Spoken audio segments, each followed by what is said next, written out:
Hello dear friends, welcome to RJ's Physics classes. Laws of motion, first ഇയറിലെ സുന്ദരമായ ഒരു topic. Loss of മോഷനിലെ കുറച്ച് videos നമ്മൾ കണ്ടു. ആ ഏരിയാസൊക്കെ നമുക്ക് മനസ്സിലായിട്ടുണ്ടാവും എന്ന് പ്രതീക്ഷിക്കണം. Okay, so laws of motion എന്ന സുന്ദരമായ ഏരിയയിലൂടെ നമ്മളുടെ AC വോൾവോ ബസ് സഞ്ചരിച്ചു കൊണ്ടേയിരിക്കുകയാണ്. ബുക്കും പെന്നൊക്കെ എടുത്തിട്ടുണ്ടാവുമല്ലോ, എഴുതാൻ റെഡിയായി, ഫിസിക്സിലെ കോൺസെപ്റ്റുകൾ മനസ്സിലാക്കാൻ റെഡിയായി, അതിനേക്കാൾ കൂടുതൽ ആ കോൺസെപ്റ്റുകൾ എൻജോയ് ചെയ്യാൻ റെഡിയായി നമ്മുടെ യാത്ര നമുക്ക് കണ്ടിന്യൂ ചെയ്യാം. ഓക്കെ, സോ ഈ വീഡിയോയിലൂടെ നമുക്ക് വളരെ സ്മൂത്തായി, വളരെ ഉഷാറായി, ഇഷ്ടത്തോടു കൂടി സഞ്ചരിക്കാം. Hello dear friends, laws of motion, ന്യൂട്ടൻ്റെ സെക്കൻഡ് ലോ, അതേപോലെ തന്നെ ഇമ്പൾസ്, ഈ രണ്ട് കാര്യങ്ങളാണ് നമ്മൾ കഴിഞ്ഞ വീഡിയോയിൽ പറഞ്ഞത്. ഓക്കെ, ഇനി വരുന്നത് ഏറ്റവും ഫേമസ് ആയിട്ടുള്ള ലോ, ന്യൂട്ടൻ്റെ third law, Newton's third law of motion. Okay, ന്യൂട്ടൻ്റെ third law of motion. First law നമുക്കറിയാം, every body continues in the state of rest or of uniform motion along a straight line unless it is compelled by an external unbalanced force. Every body continues in the state of rest or of uniform motion along a straight line unless it is compelled by an external unbalanced force. Okay, second law നമുക്കറിയാം, rate of change of momentum is directly proportional to external force applied. Rate of change of momentum is directly proportional to external force applied. Okay, and third law, it is a most simple law. For every action, there is an equal and opposite reaction. For every action, there is an equal and opposite reaction. ഏതൊരു ആക്ഷനും equal and opposite ആയിട്ട് reaction ഉണ്ടാവും. ഇതാണ് ന്യൂട്ടൻ്റെ third law. For every action there is an equal and opposite reaction. Action reaction പെയറുകളിലൂടെ മാത്രമേ എന്ത് ചെയ്യുള്ളൂ, ഈ യൂണിവേഴ്സിൽ ഫോഴ്സ് എക്സിസ്റ്റ് ചെയ്യുള്ളൂ എന്നാണ് ഐസക് ന്യൂട്ടൺ പറഞ്ഞത്. Okay, for every action there is an equal and opposite reaction. It's Newton's third law. ഏതൊരു ആക്ഷനും ഈക്വൽ ആൻഡ് ഓപ്പോസിറ്റ് ആയിട്ടുള്ള റിയാക്ഷൻ ഉണ്ടാവും. ഏതൊരു ആക്ഷനും ഈക്വൽ ആൻഡ് ഓപ്പോസിറ്റ് ആയിട്ടുള്ള ഒരു റിയാക്ഷൻ ഉണ്ടാവും. ഇതാണ് ന്യൂട്ടൻ്റെ third law. For every action there is an equal and opposite reaction. ഏത് ആക്ഷനും ഈക്വൽ ആൻഡ് ഓപ്പോസിറ്റ് റിയാക്ഷൻ ഉണ്ടാവുന്നതാണ്. ആ പറഞ്ഞത് ശരിയാവുമോ? ന്യൂട്ടൺ പറഞ്ഞ തിയറി പ്രകാരം അത് അബ്സല്യൂട്ട്ലി കറക്റ്റാണ്, ഒരു സംശയമില്ല. Four every action there is an equal and opposite reaction. അപ്പോൾ ഒരു ചെറിയ ഡൗട്ട് വരില്ലേ? അതിൻ്റെ എക്സാമ്പിൾ നമുക്ക് ഇഷ്ടം പോലെ പറയാം. എങ്ങനെയാ എക്സാമ്പിൾ പറയാൻ? സിമ്പിൾ അല്ലേ? ഏത് ആക്ഷനും ഈക്വൽ ആൻഡ് ഓപ്പോസിറ്റ് റിയാക്ഷൻ ഉണ്ടാവും. ഉണ്ടാവുമോ? ഉണ്ടാവും, 100% ഉറപ്പാണ്. ഇപ്പം നമ്മളൊരു വസ്തുവിനെ തള്ളുകയാണെങ്കിൽ ആ വസ്തു നമ്മളെ മേത്തേക്ക് ഈക്വൽ ആൻഡ് ഓപ്പോസിറ്റ് ആയിട്ട് റിയാക്ഷൻ പ്രൊഡ്യൂസ് ചെയ്യുന്നുണ്ട്. ഓക്കെ, ആ വസ്തു നമ്മളെ മേത്തേക്ക് ഈക്വൽ ആൻഡ് ഓപ്പോസിറ്റ് ആയിട്ട് റിയാക്ഷൻ പ്രൊഡ്യൂസ് ചെയ്യും. അപ്പം ഏറ്റവും സിംപ്ലസ്റ്റ് എക്സാമ്പിളാണ്, നമ്മൾ ചുമരിന് പോയിട്ട് ഒറ്റ ഇടി ഇടിച്ചു. ആ ഇടി ഇടിക്കണ സമയത്ത്, നമ്മൾ ചുമരിനെ ഹിറ്റ് ചെയ്യണ സമയത്ത് നമ്മൾ ചുമരിലേക്കൊരു ആക്ഷൻ കൊടുക്കുകയാണ്. ചുമര് ഈക്വൽ ആൻഡ് ഓപ്പോസിറ്റ് റിയാക്ഷൻ തിരിച്ചു തരുന്നു. അത് നമ്മളെ കൈ താങ്ങിക്കൊള്ളണമെന്നില്ല. അപ്പം നമ്മളെ കൈയിൻ്റെ സെല്ലുകളൊക്കെ അങ്ങോട്ട് ഞെരുങ്ങിക്കൂടാൻ തുടങ്ങും. ഉടൻ ബ്രെയിനിലേക്ക് മെസ്സേജ് ചെല്ലും, ബ്രെയിൻ സൊല്യൂഷൻ ഉണ്ടാക്കും, വേദനിച്ചൊന്ന് ഫീൽ ചെയ്തോളൂ, ഒഴിയാൻ പറയൂ. അപ്പോൾ എന്ത് ചെയ്യും? നമ്മൾ കൈ ഒഴിയും. Okay, so due to that reaction, അതാണ് നമുക്ക് പെയിൻ പ്രൊഡ്യൂസ് ചെയ്യണം. ഇനി ഇതന്നെയാണ് 3-ാം നിലയിൽ നിന്ന് താഴേക്ക് വീണു, ഒരു കോൺക്രീറ്റ് സർഫസിലേക്കാണ് വീണതെങ്കിൽ നമ്മൾ എല്ലിൻ്റെ എണ്ണം ഒരുപാട് കൂടും, ഉറപ്പാണ്. അതിൻ്റെ കാരണം സിമ്പിൾ, നമ്മൾ താഴേക്ക് വീഴുമ്പോൾ 60 കിലോ മാസുള്ള ഒരാളാണെങ്കിൽ 600 ന്യൂട്ടൺ ഭൂമിയിലേക്കാണ് കൊടുക്കുകയാണ്. ഭൂമി 600 ന്യൂട്ടൺ ഫോഴ്സ് തിരിച്ചു തരും. 600 ന്യൂട്ടൺ താങ്ങാൻ നമ്മൾ എല്ലിന് കപ്പാസിറ്റി ഉണ്ടാവില്ല. അപ്പോൾ എല്ല് പൊട്ടും. അതാണ് സംഭവിക്കണേ. സോ പറഞ്ഞ ലോജിക് ക്ലിയർ ആയില്ലേ? പണ്ട് സ്കൂളിൽ നിന്ന് ഇത് പറയുമ്പോൾ ഒരു കുട്ടി തന്നെ ഒരു എക്സാമ്പിൾ പറഞ്ഞിരുന്നു രസമായിട്ട്. അത് സാർ വളരെ സിമ്പിൾ അല്ലേ, നമ്മൾ താഴെ പോയിട്ട് ഒരാളെ മുഖത്ത് ഒറ്റ ഇടിയാണ് കൊടുത്താൽ തിരിച്ചിങ്ങോട്ടും കിട്ടും. ഏത് ആക്ഷനും ഈക്വൽ ആൻഡ് ഓപ്പോസിറ്റ് റിയാക്ഷൻ ഉണ്ട്. ഓക്കെ, സോ അത് ഭയങ്കര ജെന്യൂനാണ്. കാരണം എന്താണ്, നമ്മൾ അങ്ങോട്ട് പെരുമാറുന്ന പോലെയാണ് നമുക്ക് ഇങ്ങോട്ടും റെസ്പോൺസുകൾ ഉണ്ടാവൂ എന്ന് സാധാരണക്കാർ പറയാറുണ്ട്. ഏത് ആക്ഷനും ഈക്വൽ ആൻഡ് ഓപ്പോസിറ്റ് ആയിട്ട് റിയാക്ഷൻ ഉണ്ടാവും. അപ്പോൾ എനിക്കൊരു ഡൗട്ട്, ഒരു ടേബിള്, ഇപ്പോൾ ഇവിടെ ഇങ്ങനെ ഒരു ടേബിൾ ഉണ്ട് വിചാരിക്കുക. ഇവിടെ ഇങ്ങനെ ഒരു ടേബിൾ ഉണ്ട്, ഇതിൻ്റെ അടുത്ത ഇതിവിടെ ഉണ്ട്. ഈ ടേബിളിനെ ഒരു കുട്ടി പിടിച്ച് തള്ളുകയാണ്. ഓക്കെ, ഇയാൾ ഇതിനെ പിടിച്ച് തള്ളുകയാണ്. അങ്ങനെ തള്ളണ സമയത്ത് ആ ടേബിളിനെ അയാൾ ആക്ഷൻ കൊടുക്കണം.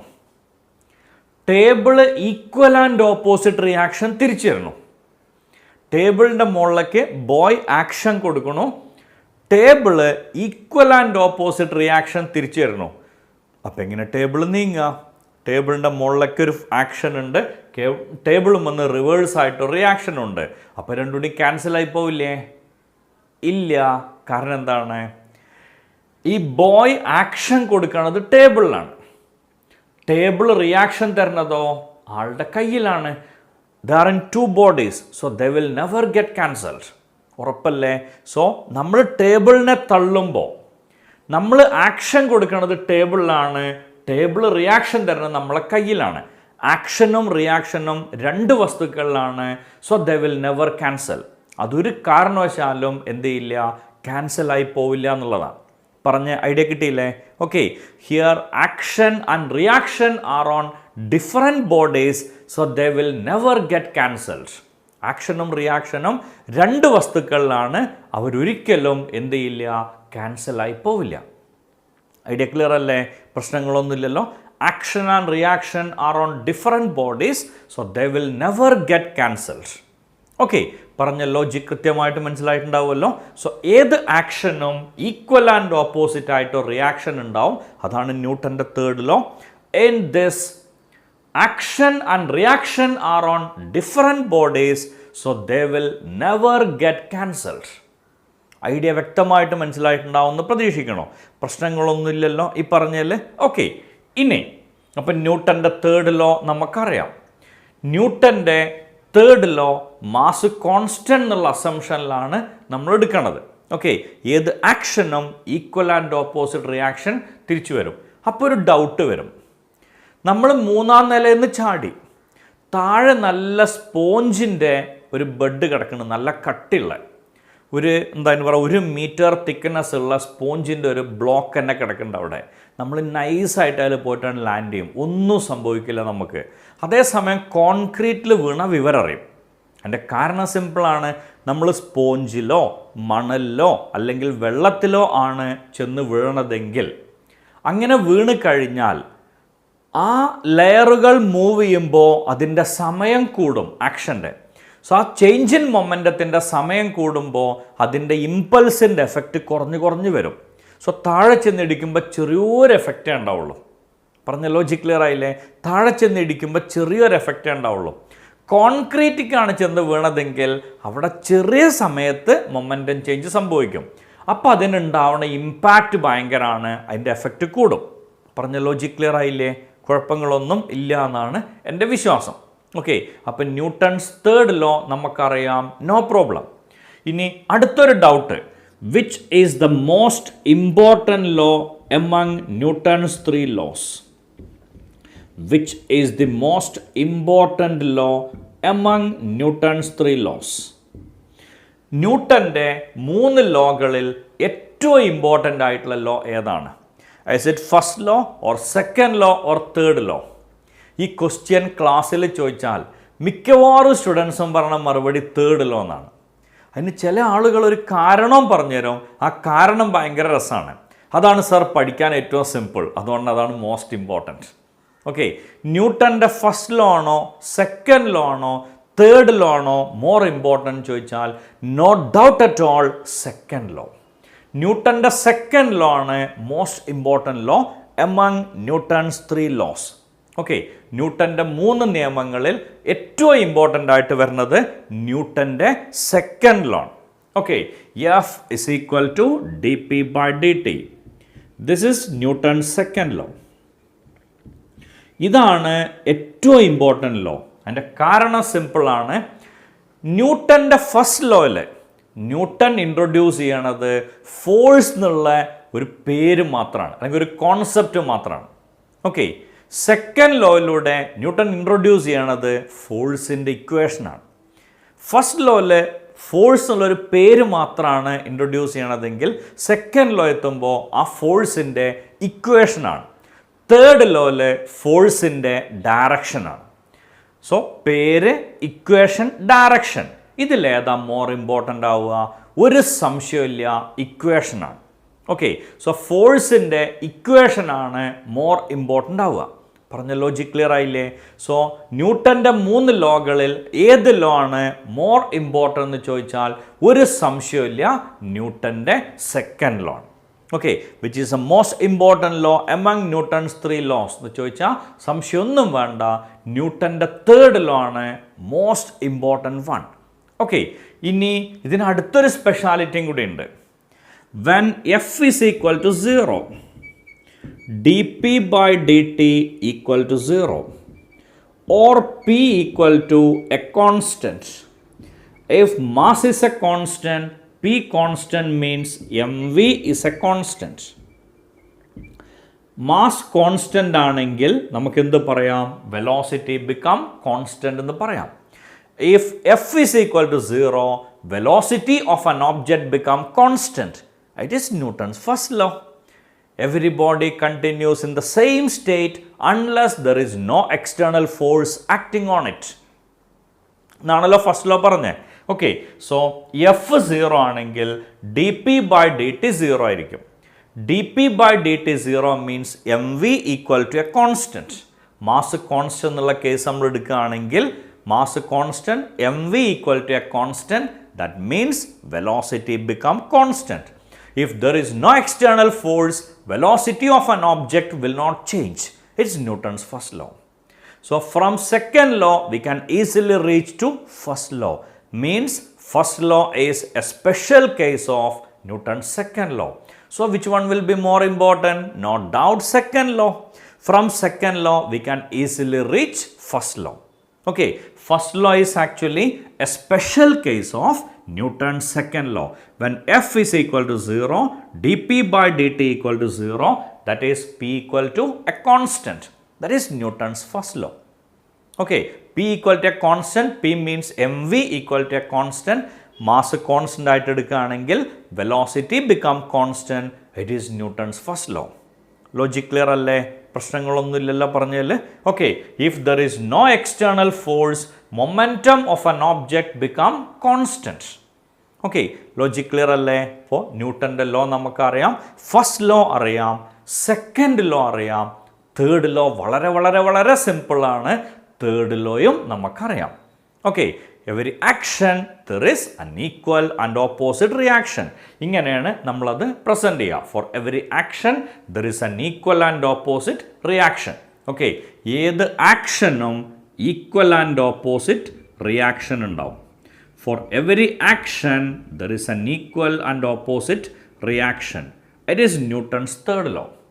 പറഞ്ഞ ഐഡിയ കിട്ടിയില്ലേ? ഏതൊരു ആക്ഷനും ഈക്വൽ ആൻഡ് ഓപ്പോസിറ്റ് ആയിട്ടുള്ള റിയാക്ഷൻ ഉണ്ടാവും എന്നുള്ളതാണ് ന്യൂട്ടൻ്റെ തേർഡ് ലോ.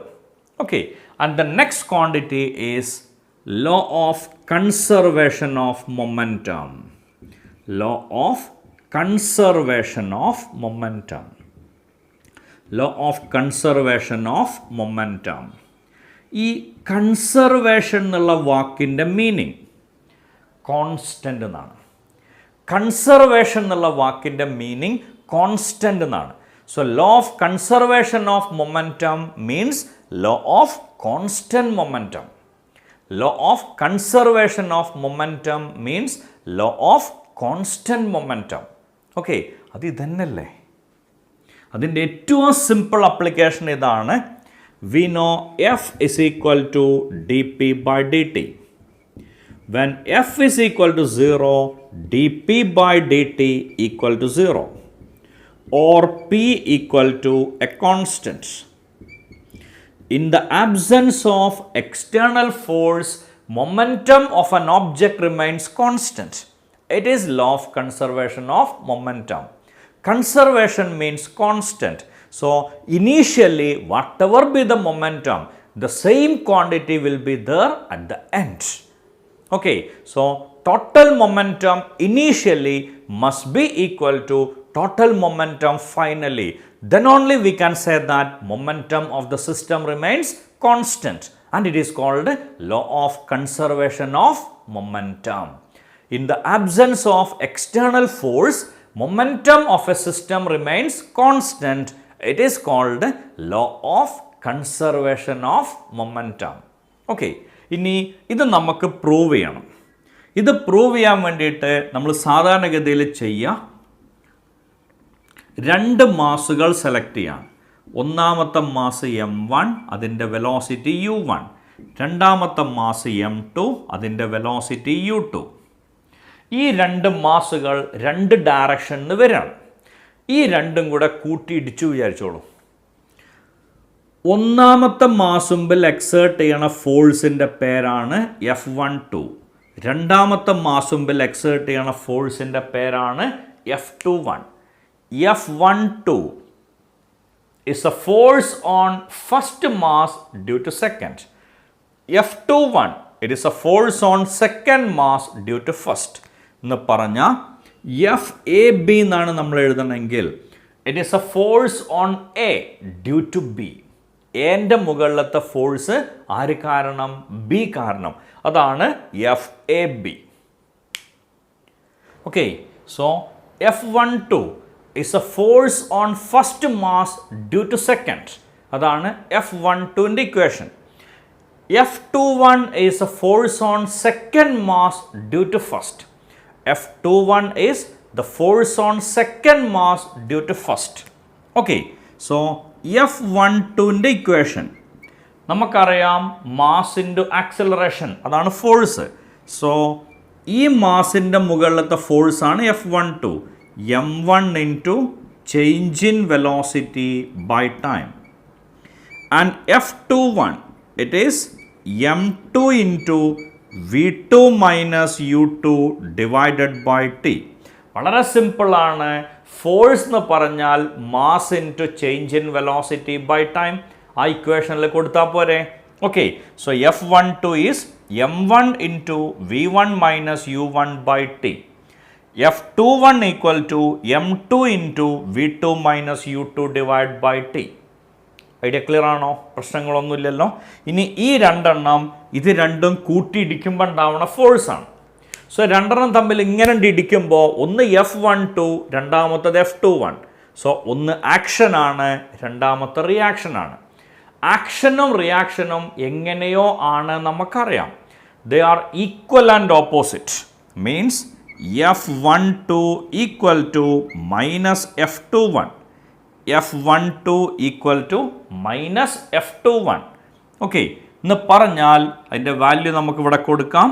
Okay, so m1 into v1 minus u1 by t equal to minus of m2 into v2 minus u2 by t. t cut ചെയ്ത് പോകും. ഇത് എക്സ്പാൻഡ് ചെയ്യുമ്പോൾ m1 v1 minus m1 u1 equal to minus m2 v2 plus m2 u2. Minus ടേമുകളെ ലെഫ്റ്റിലേക്കും റൈറ്റിലേക്കും മാറ്റുക.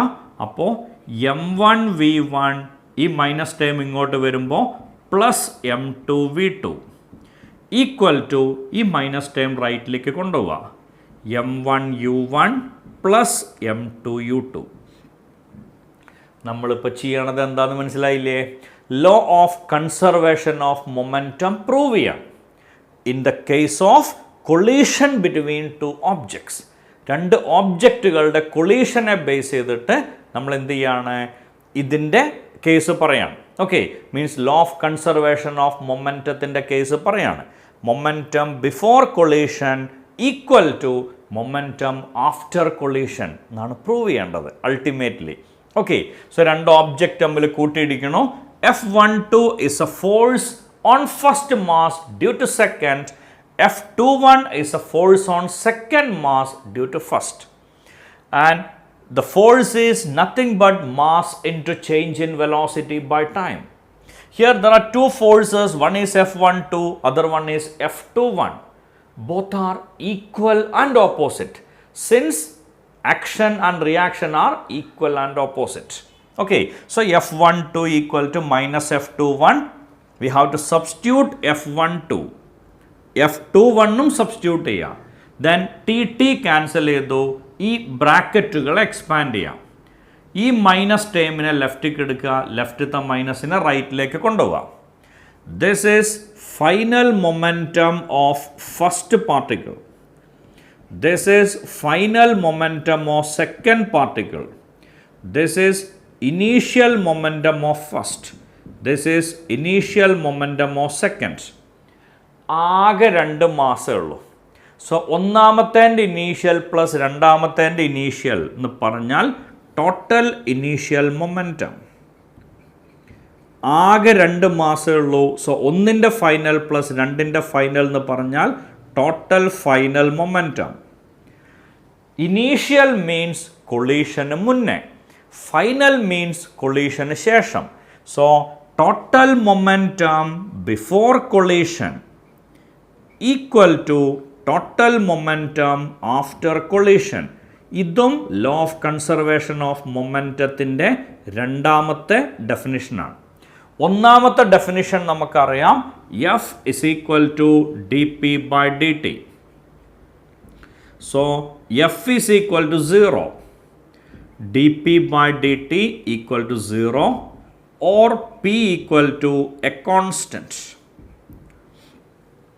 Okay, so in the absence of external force, total momentum of a system remains constant. It is called law of conservation of momentum. In the absence of external force, total momentum of a system remains constant. Or total momentum before collision equal to total momentum after collision. Okay, ഇതും law of conservation of മൊമെൻറ്റത്തിൻ്റെ ഡെഫിനിഷനാണ്. Total momentum before collision equal to total momentum after collision. പറഞ്ഞ idea clear അല്ലേ? പ്രശ്നമൊന്നുമില്ലല്ലോ. Okay, ഇനി ഇതിനെ base ചെയ്തിട്ടാണ് recoil of gun എന്നുള്ള കോൺസെപ്റ്റ് വരുന്നത്. റീകോയിൽ ഓഫ് ഗൺ, ഒരു ഗണ്ണിൻ്റെ റീകോയിൽ. ഓക്കെ, എനിക്ക് ഗണ്ണ് വരയ്ക്കാനൊന്നും അറിയില്ല, തൽക്കാലം നമുക്കിത് ഗണ്ണാണെന്ന് അസ്യൂം ചെയ്യാം.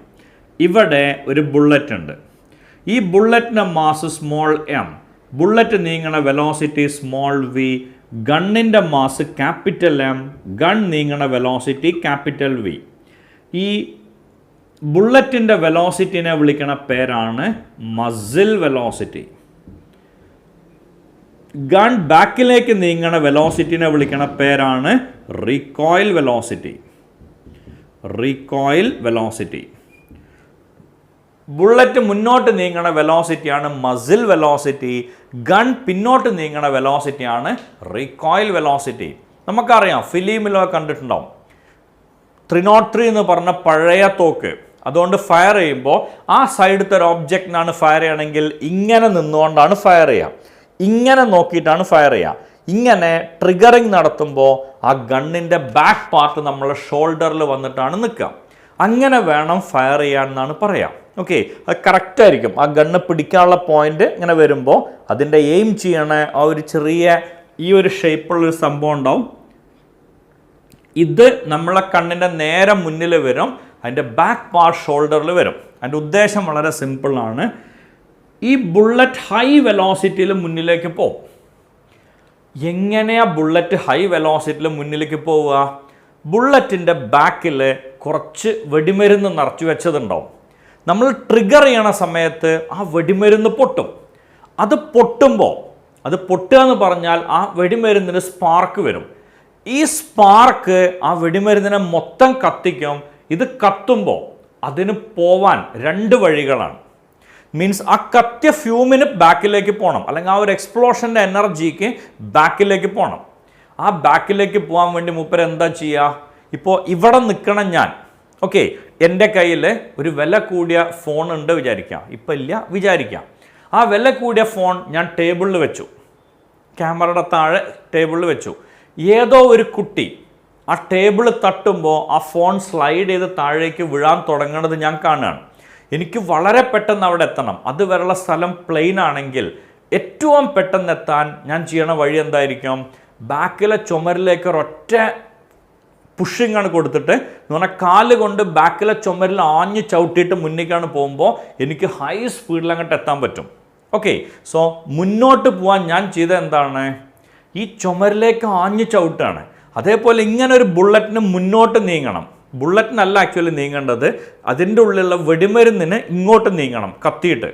അങ്ങനെ നീങ്ങണം എന്നുണ്ടെങ്കിൽ എന്താ ചെയ്യുക? ഈ ബുള്ളറ്റിൻ്റെ മുകളിൽ ഹൈ പവറിലാണ് തള്ളുകയാണ്. അങ്ങനെ തള്ളുമ്പോൾ അതിൻ്റെ എനർജി കുറേ നഷ്ടപ്പെട്ടോളും ഗ്രൗണ്ട് സ്റ്റേറ്റിലേക്ക് എത്താൻ, ആ ഫ്യൂംസ് ബാക്കിലേക്ക് പോകാൻ. ഓക്കെ, സ്വാഭാവികമായിട്ടും ഈ ബുള്ളറ്റിനെ ട്രിഗർ ചെയ്യുമ്പോൾ എന്ത് ചെയ്യാണ്? വെടിമരുന്ന് കത്തിയ പ്രഷർ ഇതിൻ്റെ മുകളിലൊക്കെ ആഞ്ഞു തള്ളുകയാണ്. അങ്ങനെ ആഞ്ഞു തള്ളുമ്പോൾ എന്ത് ചെയ്യും? ഈ ഫ്യൂംസ് ബാക്കിലേക്കും പോവും, ബുള്ളറ്റ് മുന്നിലേക്കും പോവും. അതിനെ മാത്രം കാണാനുള്ള ഫ്യൂംസ് ഒന്നും അതിലുണ്ടാവില്ല കേട്ടോ. ഈ പ്രോസസ്സൊക്കെ വളരെ പെട്ടെന്ന് നടക്കുന്ന ഒരു പ്രോസസ്സാണ്. അതിന് വേറെ വഴിയില്ലാത്തതുകൊണ്ട് ആ എനർജി മുഴുവൻ എങ്ങോട്ട് ചെയ്യും? ഫ്രണ്ടിലേക്ക് കൊടുക്കും.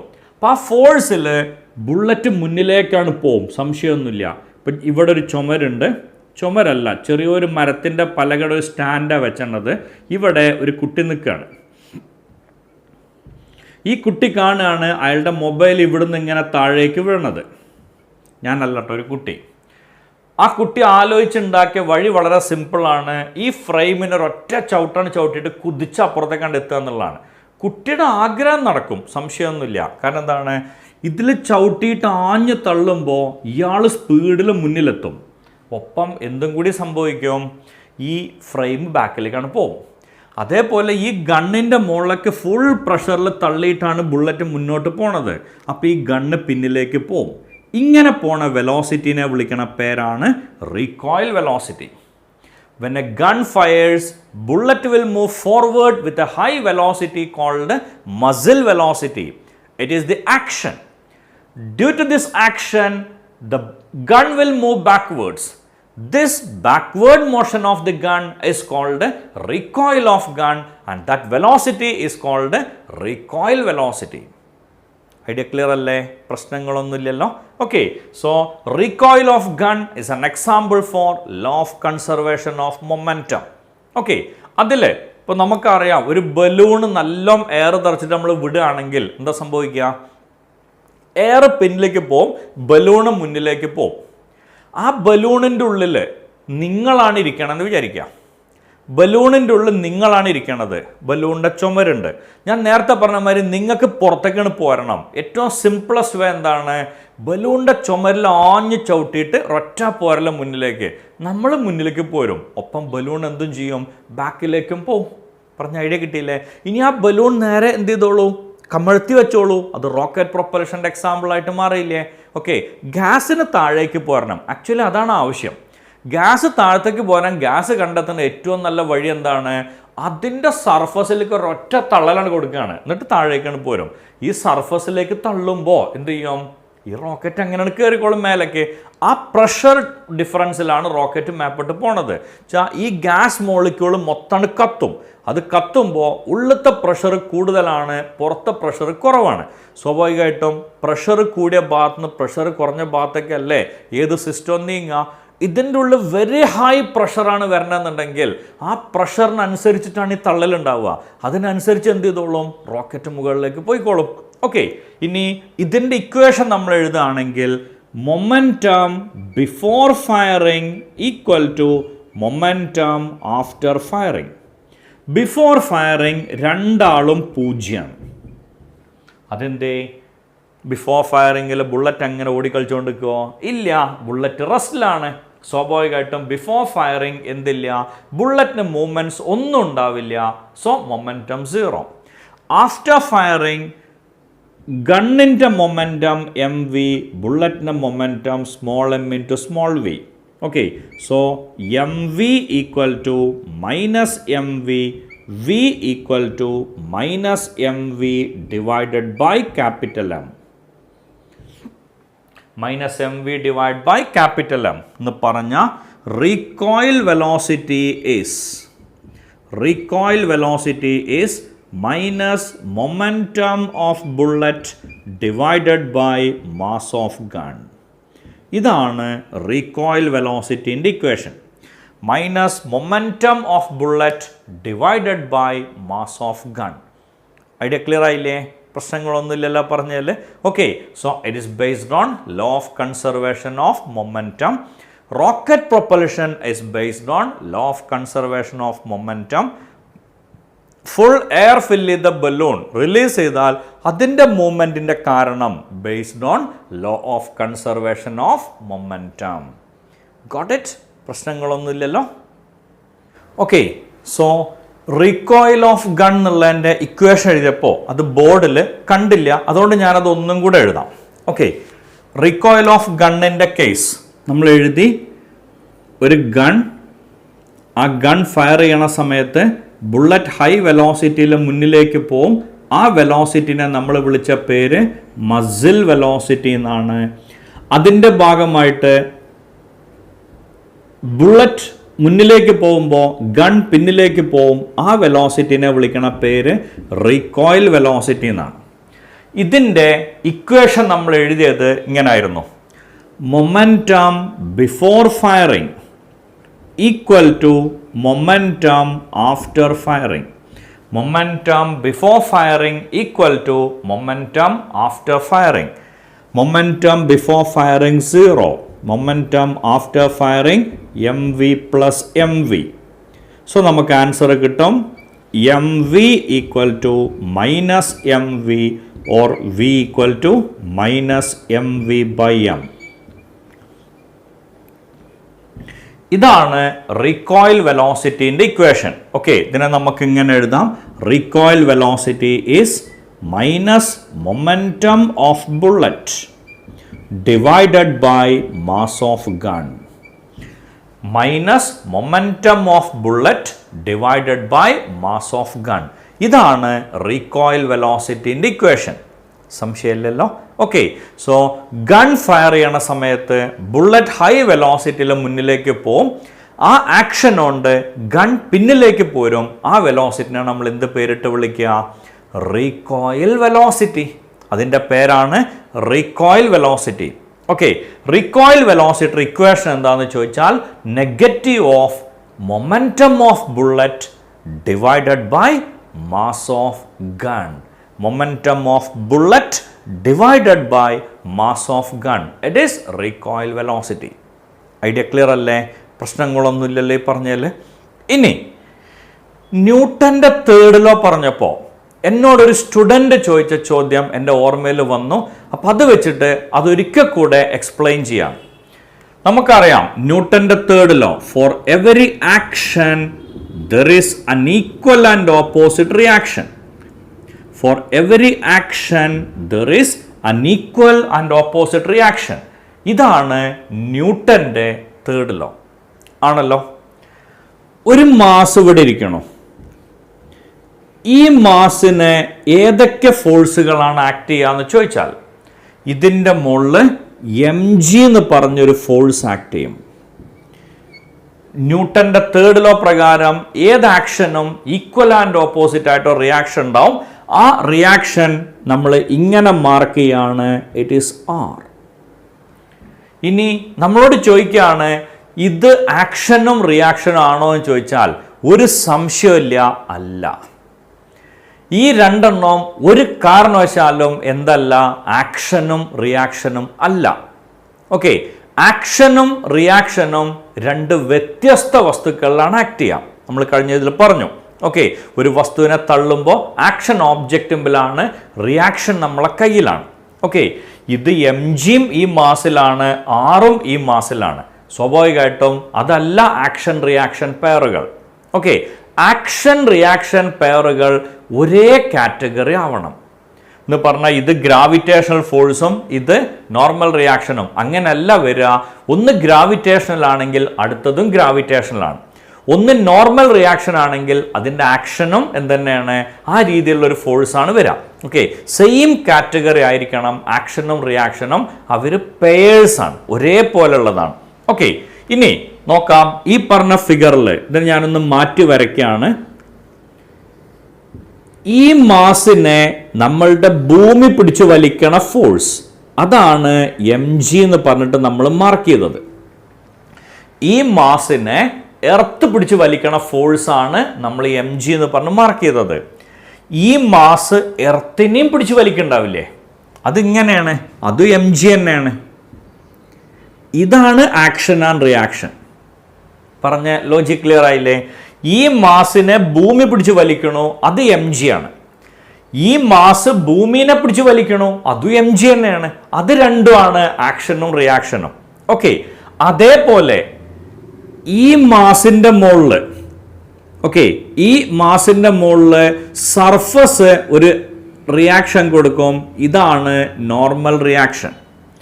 ഈ മാസിന്റെ മുകളിൽ ഈ സർഫസ് ഒരു റിയാക്ഷൻ കൊടുക്കും, അതാണ് നോർമൽ റിയാക്ഷൻ. അല്ലെങ്കിൽ ഒരു ഫോഴ്സ് കൊടുക്കും, അതാണ് നോർമൽ റിയാക്ഷൻ. ഈ മാസ് ഈ സർഫസിന്റെ മുകളിലും ഒരു ഫോഴ്സ് കൊടുക്കും. ഇത് രണ്ടുമാണ് ആക്ഷനും റിയാക്ഷനും. ഓക്കെ, അത് രണ്ടുമാണ് ആക്ഷനും റിയാക്ഷനും.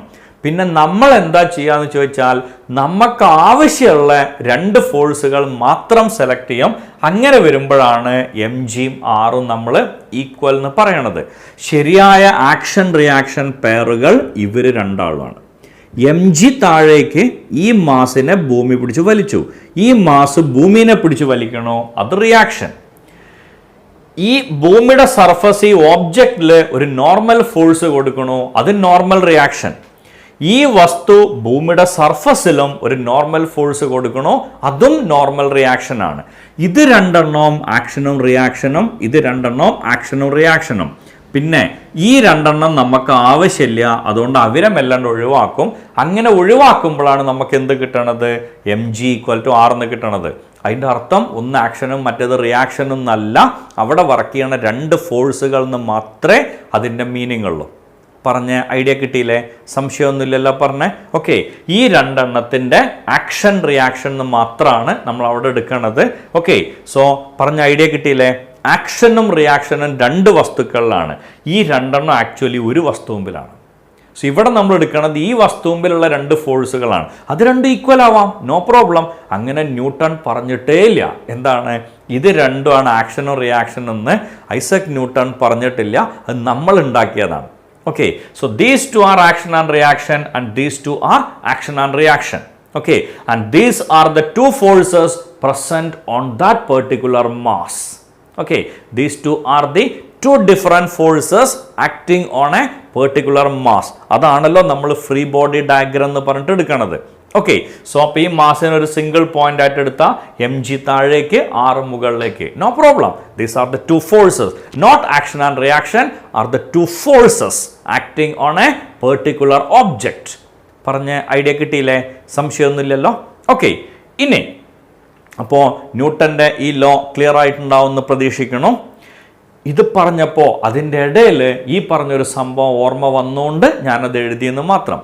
ഇനി മെഷീൻ ഗണ്ണിൻ്റെ അല്ലെങ്കിൽ ഗണ്ണിൻ്റെ കേസിൽ നമുക്ക് എക്സാമിന് ചോദിക്കണ ചോദ്യത്തിൻ്റെ ഒരു സ്റ്റൈൽ. ഓക്കെ, ഒരു ഗണ്ണിൽ നിന്ന് n ബുള്ളറ്റ്സ് എമിറ്റ് ചെയ്യണം. ഞാൻ നേരത്തെ പറഞ്ഞിട്ടുണ്ട്, എനിക്ക് ഗണ്ണ് വരയ്ക്കാൻ അറിയില്ല, തൽക്കാലം ഇത് ഗണ്ണാണെന്ന് അസ്യൂം ചെയ്യാം. ഓക്കെ, ഒരു ഗണ്ണിൽ നിന്ന് n ബുള്ളറ്റുകൾ എമിറ്റ് ചെയ്യണം. ഓരോ ബുള്ളറ്റിൻ്റെയും മാസ് m ആണ്, ഒരു ബുള്ളറ്റ് പോണ വെലോസിറ്റി v ആണ്. ഓക്കെ, ഇങ്ങനൊരു കേസ് നമുക്ക് തന്നു എന്നുണ്ടെങ്കിൽ മിക്കവാറും ആ ക്വസ്റ്റ്യനിൽ പെർ സെക്കൻഡ് എന്നൊരു വാക്കും കൂടി ഉണ്ടാവും. പെർ സെക്കൻഡ് എന്നൊരു വാക്കും കൂടി ഉണ്ടാവും. ഈ ബുള്ളറ്റ് പോണത് കാരണം അത് ഗണ്ണിൽ എക്സേർട്ട് ചെയ്യണ ഫോഴ്സ് എത്രയെന്ന് ചോദിച്ചാൽ നോ ഡൗട്ട് nmv/t. nmv/t ആണ് ആ ബുള്ളറ്റുകൾ ഗണ്ണിൽ എക്സേർട്ട് ചെയ്യണ ഫോഴ്സ്. ഓക്കെ, ഈ ബുള്ളറ്റുകൾ ഗണ്ണിൽ എക്സേർട്ട് ചെയ്യുന്ന ഫോഴ്സ് ആണ് NMV/T. T സമയത്തിനുള്ളിൽ N ബുള്ളറ്റുകൾ പുറത്തേക്ക് വരാണ്. ഒരാൾ മെഷീൻ ഗൺ വെച്ച് ഫയർ ചെയ്തുകൊണ്ടേയിരിക്കുകയാണ്. ഓക്കെ, അങ്ങനെ ഫയർ ചെയ്തുകൊണ്ടേയിരിക്കുമ്പോൾ ആ ബുള്ളറ്റ് മീൻസ് ആ ഗണ്ണിൽ നിന്ന് T സമയം കൊണ്ട് N ബുള്ളറ്റുകൾ പുറത്തു വരാണ്. ഒരു ബുള്ളറ്റിന്റെ മാസ് M, ആ ബുള്ളറ്റ് പുറത്തേക്ക് വരുന്ന വെലോസിറ്റി V ആണെങ്കിൽ ഈ ബുള്ളറ്റുകൾ ഗണ്ണിൽ എക്സേർട്ട് ചെയ്യണ ഫോഴ്സ് എത്രയെന്ന് ചോദിച്ചാൽ F = NMV/T. Okay, per second എന്നൊരു കണ്ടീഷൻ തന്നിട്ടുണ്ടെങ്കിൽ പിന്നെ വേറൊന്നും ആലോചിക്കണ്ട. The force exerted by bullet on the gun is F = NMV. ഇതാണ് ബുള്ളറ്റുകൾ ഗണ്ണിൽ എക്സേർട്ട് ചെയ്യണ ഫോഴ്സ്. പറഞ്ഞ ഐഡിയ ക്ലിയർ അല്ലേ? പ്രശ്നങ്ങളൊന്നുമില്ലല്ലോ പറഞ്ഞത്. ഓക്കെ, സോ ബുള്ളറ്റുകൾ ഗണ്ണിൽ എക്സേർട്ട് ചെയ്യണ ഫോഴ്സ് എത്രയെന്ന് ചോദിച്ചാൽ F = NMV. Logic clear? പ്രശ്നങ്ങളൊന്നുമില്ലല്ലോ. Okay, F = NMV. ക്ലിയർ ആണെന്ന് പ്രതീക്ഷിക്കണോ? Without any problem. ക്ലിയർ ആണ്? ഓക്കെ അല്ലേ? So force = NMV. എന്തുകൊണ്ടത് കിട്ടിയെന്ന് മനസ്സിലായില്ലേ? ഇനി ഒരാളാ ഗണ്ണ് പിടിച്ച് നിൽക്കുകയാണെന്ന് പറയാണ്. സോ ഫയർ ചെയ്യണ സമയത്ത് ബുള്ളറ്റ് ഗണ്ണിലേക്ക് ഒരു ഫോഴ്സ് കൊടുത്തിട്ടാണ് മുന്നോട്ട് പോണത്. ഞാൻ കഴിഞ്ഞ ദിവസം പറഞ്ഞ മാതിരി എന്ത് ചെയ്യാണ്? ഗണ്ണിനെ ചവിട്ടി പിന്നിലേക്കാക്കിയിട്ട് മൂപ്പര ഒറ്റ പോക്ക് മുന്നിക്കാണ് പോവാണ്. അസ്യൂം ചെയ്യാൻ ഏറ്റവും എളുപ്പം. അങ്ങനെ ചവിട്ടി പിന്നിക്കാണാക്കുമ്പോൾ എന്താ സംഭവിക്കുക? ഇയാളൊരൊറ്റ ചവിട്ടാണ് കൊടുക്കുകയാണ് ബാക്കിലേക്ക്. അങ്ങനെ ചവിട്ടുന്ന സമയത്ത് വാട്ട് വിൽ ഹാപ്പൻ? ആ ബാക്കിയുള്ള ഓബ്ജക്റ്റ് എന്ത് ചെയ്യും? തെറിച്ചാണ് പോവും. ഉറപ്പല്ലേ? അത് തെറിച്ച് പിന്നിലേക്കാണ് പോവും. അങ്ങനെ തെറിച്ച് പിന്നിക്ക് പോകുമ്പോൾ വളരെ വീക്കായിട്ടുള്ള ഒരാളാണ് അവിടെ നിന്നിരുന്നതെങ്കിൽ എന്ത് സംഭവിച്ചേനെ? ആ ഗണ്ണും അയാളും കൂടി ബാക്കിലേക്ക് മറിഞ്ഞു വീഴും. പക്ഷെ അയാൾ സ്റ്റഡി ആയിട്ട് ആ ഗണ്ണും പിടിച്ച് നിൽക്കുകയാണ്. അങ്ങനെ നിൽക്കണമെങ്കിലുള്ള കണ്ടീഷൻ എന്താവും? ഈ ബുള്ളറ്റുകൾ ഗണ്ണിലേക്ക് എത്ര ഫോഴ്സ് കൊടുത്തോ അത്രയും ഫോഴ്സ് അയാൾ മുന്നിലേക്കും കൊടുക്കണം. അപ്പോൾ അയാൾ ഏത് ഫോഴ്സ് ആണ് മുന്നിലേക്ക് കൊടുത്തതെന്ന് ചോദിച്ചാൽ ബുള്ളറ്റ് ഗണ്ണിൽ എക്സേർട്ട് ചെയ്ത സെയിം ഫോഴ്സ് തന്നെയാണ്. പറഞ്ഞ ഐഡിയ ക്ലിയർ അല്ലേ? ബുള്ളറ്റ് ഗണ്ണിൽ എക്സേർട്ട് ചെയ്ത സെയിം ഫോഴ്സ് ആയിരിക്കും അയാൾ കൊടുത്തിട്ടുണ്ടാവുക. Then only he can balance that gun. Okay, ആ ഗണ്ണിനെ ബാലൻസ് ചെയ്ത് നിർത്തണമെങ്കിൽ അത്രയും ഫോഴ്സ് അയാൾ കൊടുത്തല്ലേ പറ്റൂ. ഓക്കെ, ഇനി നോക്കുക. ഇതിൽ ഹയർ സെക്കൻഡറി പബ്ലിക് എക്സാമിലും മുൻ എൻട്രൻസിലും ചോദിച്ച question. A machine gun ejects n bullets per second. A machine gun ejects n bullets per second. Mass of each bullet is 40 gram and they are moving with velocity 1200 meter per second. And they are moving with velocity 1200 meter per second. A man holds the gun with a force of 144 Newton. Find the value of N. A machine gun ejects n bullets per second. Mass of each gun is 40 gram and velocity of each bullet is 1200 meter per second. A man holds the gun with a force 144 Newton. Find the value of N. Higher സെക്കൻഡറിൽ മുന്നേ ചോദിച്ച question ആണ്, മുന്നത്തെ entrance question ആണ്. വളരെ സിമ്പിളാണ് ആ question പറയാൻ. മെഷീൻ ഗണ്ണിൽ നിന്ന് അല്ലെങ്കിൽ ഗണ്ണിൽ നിന്ന് ബുള്ളറ്റ് ഇജക്റ്റ് ചെയ്യണമെന്ന് പറഞ്ഞിട്ട് ഒരു ക്വസ്റ്റ്യൻ വന്നാൽ ധൈര്യമായിട്ട് ഉറപ്പിച്ചോളുക, ഇതാണ് ഫോഴ്സിന്റെ ഇക്വേഷൻ. പെർ സെക്കൻഡ് എന്നും കൂടി ഉണ്ടെങ്കിൽ പിന്നെ ഒന്നും ആലോചിക്കേണ്ട. F = NMV. നോക്കാം. F = N അറിഞ്ഞൂടാ.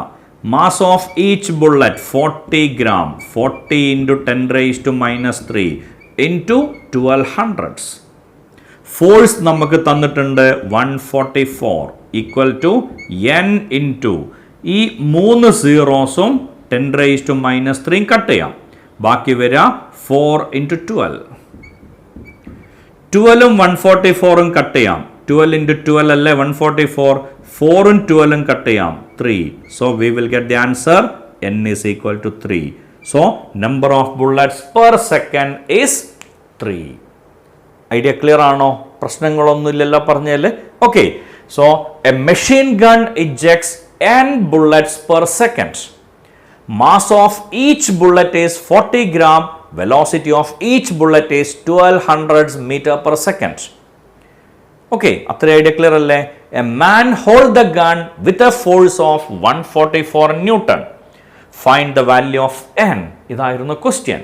വളരെ സിമ്പിൾ ആണ് ആ ക്വസ്റ്റ്യൻ പറയാൻ. F is equal to NMV. So N അറിഞ്ഞൂടാ, mass of bullet is 40 gram, velocity of bullet is 1200 meter per second and force is 144 Newton. അത് സബ്സ്റ്റിറ്റ്യൂട്ട് ചെയ്യുമ്പോൾ നമുക്ക് ആൻസർ കിട്ടുക എന്താണ്? N is equal to 3 എന്നാണ്. N equal to 3 എന്നുള്ള answer ആണ് എന്ന് കിട്ടുക. ക്വസ്റ്റ്യൻ വ്യക്തമായിട്ട് മനസ്സിലായോ?